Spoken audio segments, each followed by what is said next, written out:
Dhenkanal पौरपालिकार 3.5 कोटीर tender विवाद शांतिपूर्ण धारणा देले उपनगरपाल और बीजेडी काउंसिलर। ढेंकानाल पौरपालिकार गत 17 तारिख में 3.5 कोटी टंकारु अधिक मूल्यर एक टेंडर को ऑफलाइन माध्यम भागबंटा किसी निर्दिष्ट ठिकादार को देवा अभियोग को नहीं ढेंकानाल पौरपालिकार बीजेडी काउंसिलर मध्य असंतोष देखा देइछि।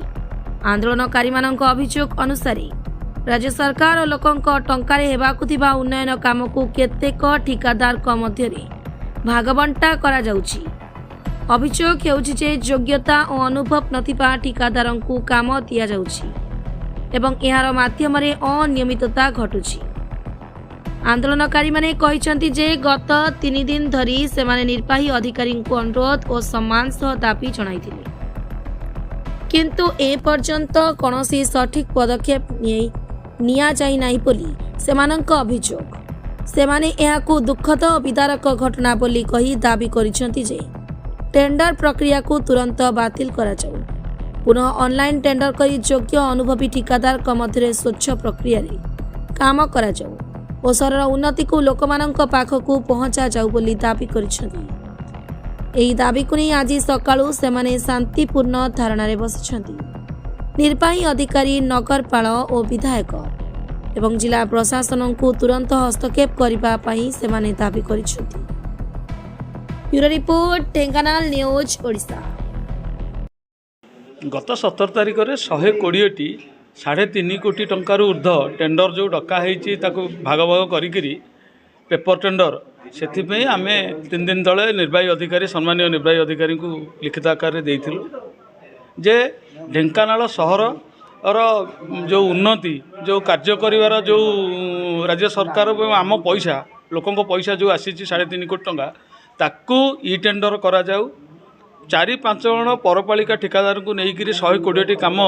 भाग बांटिकी 20-30 टा नाखे कार्य दे ठिकादारी जो मानकर एक्सपीरियंस नहीं से कार्य साग माछ दर में बांटा एवं सेतुरु पीसी खाइबा एवं विशेषकर कहि ढेंकानाल राज्य रे डबल इंजिन सरकार किंतु ढेंकानाल रे ट्रिपल इंजिन सरकार एवं गोटे परिवार एटी विधायक एवं नगरपाल बड़ दुखदायक जे 3 दिन है आम दबा भितर ना पौराध्यक्ष ए हस्तक्षेप कले ना निर्वाही अधिकारी आम दबा पर ढेंकानाल पौरपालिकार निखोज। यह अत्यंत दुखद एवं हृदय विदारक निहाती कहली जे ढेंकानाल भली जिला एवं ढेंकानाल सहर भली शांतप्रिय सहर एठी जो माने कार्यभार नौ दायित्व नौ से दायित्वहीन केते एइथिरु प्रमाण होउची। तेणु आमे जेहेतु 27 तारिख समय देइथिलु आमे सेथिपई आज सकाळु शांतिपूर्ण भाव बसीचु। सम्मानीय निर्वाही अधिकारी महोदय आसतु, सम्मानीय नगरपाल महोदय एथिरे हस्तक्षेप करंतु, सम्मानीय विधायक तथा राज्य सरकार मंत्री एथिरे हस्तक्षेप करी ढेंकानाल सहरर कार्य उन्नति जेपरी भाव में लोकों पाखे पहुँचब से उत्तरदायित्व नियंतु एवं निर्वाही अधिकारी को तुरंत निर्देश दिंतु। जिला प्रशासन एवं जिलापाल समस्ते तुरंत निर्वाही अधिकारी को निर्देश दिंतु जे टेंडर को कैंसल करंतु एवं यहाकू ई टेंडर करी योग्य ठिकादार माने किपरि ठिकादारी करिवे एवं कार्य करिवे एवं सहरर उन्नति रे किपरि भाव से सामिल हेबे सेथिप्रति ध्यान दिंतु। आग को निहाती कहबी जेहेतु एटा होची आम पैसा आम लोकों पैसा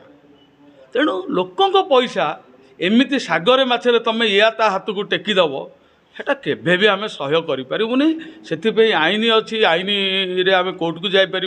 कोर्ट को जीवु एथिरे विरोध करूँ अशांत परिवेश सहर एवं पौरपालिका जेपरि भाव में अशांत करके रखिंट ताकू किपरि भाव में ठीक भाव में चलैबा से आम ध्यान देवु। दीर्घ दिन मौखिक आलोचना पर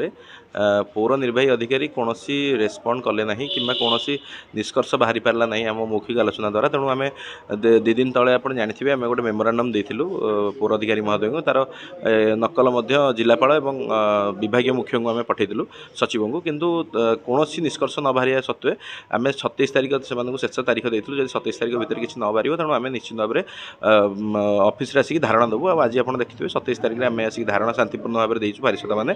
ଏବଂ ଆମେ ଅପେକ୍ଷା କରିଛୁ ଯେ ମ୍ୟୁନିସିପାଲିଟି କିମ୍ବା ଆମ ପୌର